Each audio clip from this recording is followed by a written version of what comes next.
But, I mean, you haven't stopped anybody all game. I guess the second half, kind of. I don't know, man. This offensive league. You're asking the worst offense in the league to get a 4th and 15. That is the alternative to the onside kick. A chance. 2-point try once more. In the flats, Canella not home. 24-15. Still a one-possession game with a potential 3-point try. Instead, back to the air. Gordon gets it on the screen. Josh Gordon's going to pick up a first down into Arlington territory, a 12-yard gain. It'll be Hammonds probing the A gap, twisting and turning. That is a first down. Will Clark the tackle. The all-important first down for Seattle in search of win number 5. That's all you have to do at this point on 3rd down and 2. Am I missing something? And that will do it. Sea Dragon fans in the house tonight here in Arlington. It's impressive for what's going on around the stadium. You mentioned the concert, baseball, basketball. These fans came out, supported this team for a big win. 5 wins in a row for Jim Haslett and the Seattle Sea Dragons. 5-2 on the season and surging at the right time. Yeah, really good. Oh, I know. Yeah, good job. The Seattle Sea Dragons beat the Arlington Renegades 24-15. Let's break down the stats for you. Ben DiNucci, 21 of 32, 266 yards, a touchdown, and a pick. He also led the team in rushing with 9 carries for 52 yards. But Darius Bradwell got a touchdown on the ground. We heard about Philip Lindsay coming in. Sounds like Morgan Ellison might be hurt, though. There might be some issues with his gameplay that they're not happy with. We're not sure about that when it comes to the running game. Jordan Vesey led the way with 79 yards on 3 catches for 3 targets. Blake Jackson, 4 catches for 68 yards on 5 targets. Ja'Cour Pearson, 5 catches for 31 yards. Not really a big day with this, and 7 targets. And Josh Gordon did a little bit better. 3 catches, 43 yards, 1 touchdown on 4 targets for the Seattle Sea Dragons. For the Renegades, Drew Plitt, 19 of 29, 213 yards, 7.3% passing. Okay, but 1 pick. Running game, not much there. Devon Smith, 12 carries for 61 yards. He did have 2 touchdowns, though, which was big. Sal Cannella led the way as usual. 4 catches for 64 yards on 7 targets. And Victor Bolden finally getting involved in the offense, second in targets with 5. He had 3 catches for 40 yards. But again, the Arlington offense continues to struggle. We'll see if they can pick it up at the end of the season. Coach, the Arlington offense tonight might have looked a little bit different than you would have seen in their film previously. Can you talk about, what they might have thrown at you guys you weren't expecting and how you went about particularly keeping them out of the end zone? Well, they did some good things in the run game. They did a couple things that hurt us last week. And obviously we didn't fix it until later on in the game. And then they cut a couple balls on us that, I didn't think they could get. I didn't think we had much of a rush today. We got to make sure we fix that. Besides that, they played hard. I thought Arlington played their butts off on offense. I was impressed with the quarterback. I really was. I didn't know much about him, just some of the plays he played before, but I was impressed with him. And they do a good job. I know all those coaches. I worked with a couple of them, the Hayes brothers and Timmy Lewis and all those guys. They're good. It's a good football. It's a good staff they have. Really good.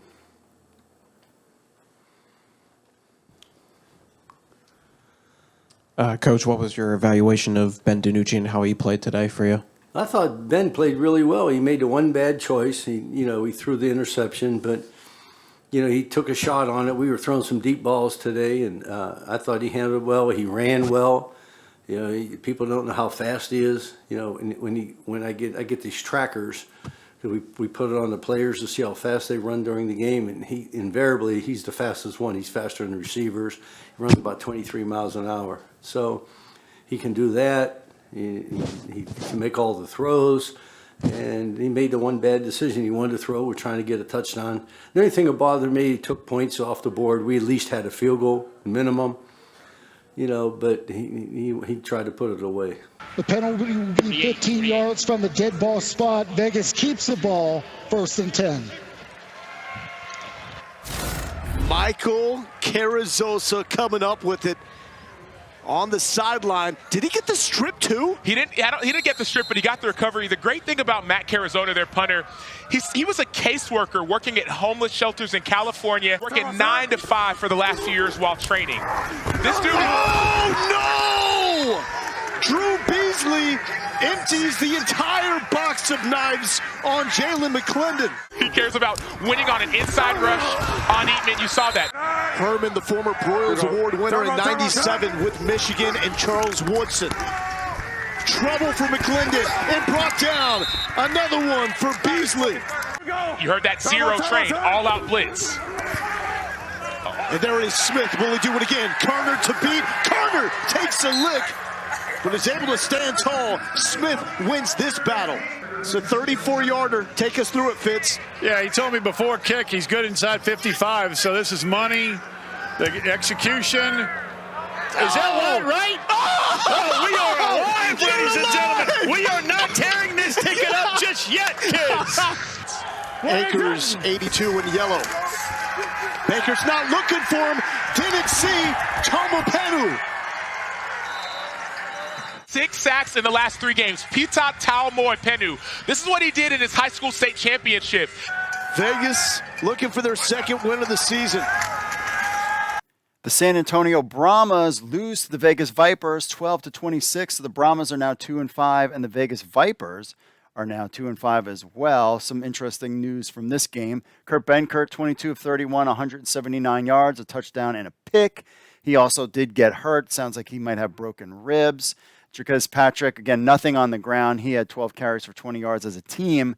They only had 30 yards rushing in the air. Landon Akers could be a guy. 6 catches, 75 yards on 7 targets. Jerkez Patrick had 4 receptions on 7 targets. Elise Mack had 3 catches. Really, Fred Brown was the only touchdown. He had 6 targets, but 2 catches, 22 yards, and a touchdown for the Vegas Vipers. It is Jalen McClendon time. 21 of 31, 264 yards, 2 touchdowns, no picks. On the ground, they rushed for 90 yards. Rod Smith led the way with 39 rushing yards. Jalen McClendon had 25. In the air, this is his favorite target, Matthew Sexton, 4 catches, 72 yards on 4 targets. Jerome Allison had 3 catches. Sean Price had 3 catches. Rod Smith had 3 catches. Everything was evenly distributed. Sean Price and Rod Smith with the touchdown. And Martavius Bryant, 1 target. That was it. But again, they have played, basically spread the ball around. Is Jalen McClendon the guy in Vegas? We'll have to wait for game 2. Brock with Team MBS Media. Last week you had uncertainty regarding your quarterback situation. What happened this week that made you go at Jalen McClendon, and what did you like about his performance? Well, Jalen is so talented. Have given him the opportunity. I had to give him the opportunity. We're out of the playoff race, and so to see a guy like that who, he's been lighting our defense up for the last 4 weeks in practice, and I was like, man, I got to give him a shot, and glad I did. The kid deserves everything he comes his way. He's a great individual. He's a great human being, and a really good quarterback. He can throw the football and he can run. Hopefully he just keeps it up, keeps chugging down that path of understanding and believing in himself. And if he does that, he has a really bright future. How you mentioned just seeing Jalen in practice. How was he this week when you told him that you were going to go with him, and how has he kind of handled this season of being behind? He's been no different. He's come in the morning at about 6:30 with the other quarterbacks with Louise and Brett when they came in early to game plan. He did the same thing. He's a pro's pro, and that's why I said a guy like that, you want all the good things to happen for him. He's been busting his butt through college, all the way through, wanting and having an opportunity. And, I just knew I owed it to him to give him that shot. And I think everybody saw how talented he is. He's big, he's fast, he's strong. He can throw the football down the field, he can run over people. So those type of guys you try to look for. The NFL's looking for guys like that. So, hopefully you know, like I said, he keeps progressing in the right manner, and he keeps believing in who he sees. Jose Volonte, Gorilla Cross Media. Rod, you talk about Jalen, you talk about his play. Yeah, you could get your dance on. DC retakes the lead. 0-1, 0-1, 0-1. The backfield action, you get that whole player to come up. It vacates the window behind it for the Zeke Lance, the slant route. Wide dragster, they're going to try and hit Latimer again. Here comes the blitz, crossing route. They got Latimer. It's a big hitter. Latimer still on his feet. Touchdown! That's third. Wait a minute, 6. Orlando Guardians strike for 44-yard pickup. Latimer would not be denied. It is the deep man for DC. Brown does get it away. A good punt. Hammond fields. Let's see what he can do to start this return. Oh, he is just drilled. And a penalty flag comes flying. He's a runner. Yep. So no foul. No foul. Okay. There is no foul on the play. The contact was ruled legal. First down. 20 seconds to play. What can DC do down by 1? Tamu throwing, completing to Chris Blair. Now the clock will stop as they reset the change just like it does in college. Tamu's calling for the spike as soon as they set it. Here goes the clock, and Tamu spikes it with 13 seconds. Which means everybody's going to have to hustle. 4 wide receivers set for DC on 2nd and 10. Tamu, he's got to get this first down, and he does. The clock will stop. Marked down at the 45. Spikes it at the 4. Flag that. He hit my head, right? 4 seconds to play. Matt McCrane will attempt a 63-yard field goal. It's on its way! No good! And Orlando gets their first win of the season! It's all about, baby. Yes! Yes! Upset City. DC Defenders, America's team, lose to the Orlando Guardians 36-37. The undefeated streak is over, and the winless streak is also over. Best game of the season so far? Let us know in the comments. Jordan Tamu, 21 of 29, 285 yards on 3 touchdowns. De'Aaron King also had a touchdown. Abram Smith on the ground, 18 yards, 127 yards, and a touchdown. You would think, hey, that's good enough. Chris Blair led the way, 5 catches, 139 yards on a touchdown, 7 targets. Lucky Jackson had 60 yards and 2 touchdowns. Breely Moore McKinney had 1 touchdown on 6 targets. You'd think, hey, that was the win right there. Easy. We won the game on that. No. Quentin Dormady, 27 of 34, 328 yards, 3 touchdowns. That's not all, my friends. Jermaine Martin had 11 carries for 52 yards. Dormady had 8 carries for 22 yards, 3 touchdowns. He had 3 touchdowns throwing, 3 touchdowns running. Cody Latimer led the way, 7 catches, 93 yards, and a touchdown on 8 targets. Charleston Rambo, Daniel Williams both had 4 targets apiece, getting some good numbers there. Katie Cannon, former DC defender, he also got on the board with a touchdown. Jordan Thomas had a touchdown. Cody Latimer had a touchdown. And the big upset and potential game of the year, Orlando Guardians. Quentin Dormady, the guy, I think he is in Orlando. Finally. This is the feeling that I've been trying to experience for 6 weeks. And how that locker room is acting right now, that's what you want. That's what it's about.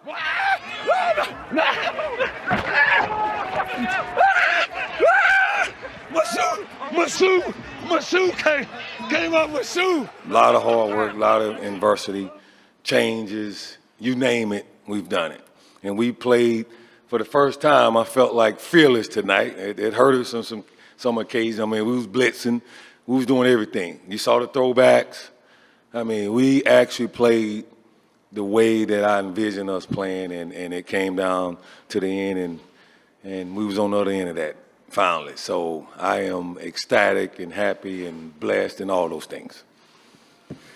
Coach, a lot of pieces of history made tonight. The highest scoring game once again in XFL history where you're involved.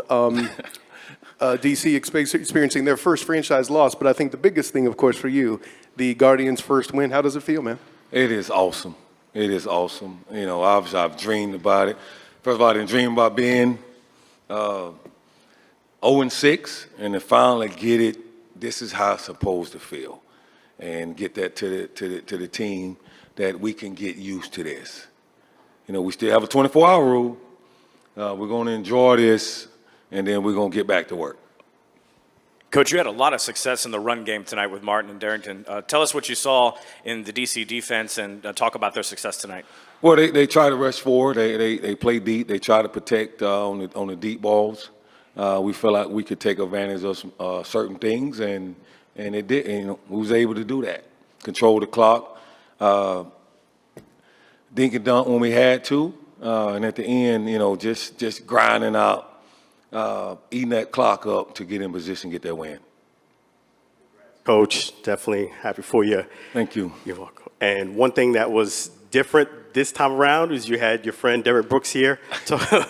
Talk about Derek Brooks coming out here and supporting the Guardians. It's awesome. Guys that are generational players, once-in-a-lifetime players that come out and show the support and help when they can.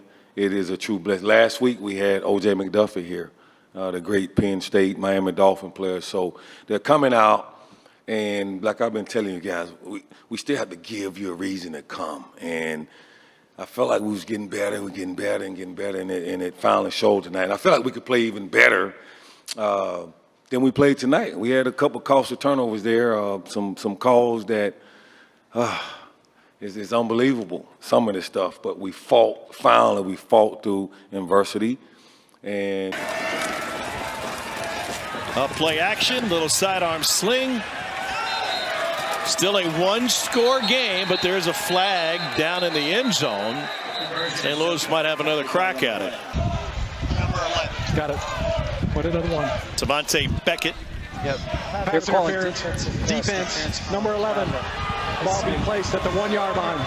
Try. Still a one-point try here for St. Louis. You can't change your selection after a penalty. So that decision made before the flag. Here's Hill, and he dances in. St. Louis with a 9-point lead. Another flag afterwards. Unsportsmanlike conduct. Number 52. Defense. That 15-yard penalty assessed on the ensuing kickoff. Ripper with the quick throw, but I like Bucks here. Here's Max Borghi. Wow. Max Borghi's able to pick up the first down. They bring pressure with 4. Somehow they got to him, and they forced McDonald to scramble. Nobody open downfield. And he slings it incomplete. And a turnover on downs for the second time for the Roughnecks in this game. Anthony Beck, all smiles. Bottom of your screen, here he is. And there's a lot of room for Shepard and a St. Louis first down. About the division race in the north, but the one in the south might be every bit as intriguing. And it might be ultimately in the South Division Championship in the playoffs. It might be the lesser of many evils because none of those teams in the South right now are playing consistent quality football.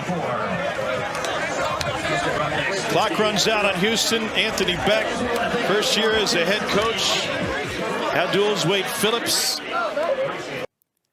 The St. Louis Battlehawks beat the Houston Roughnecks. We are who we thought they were now. With the Houston Roughnecks are now 4-3. St. Louis Battlehawks are 5-2. 24-15 is your final. They're not really surprised.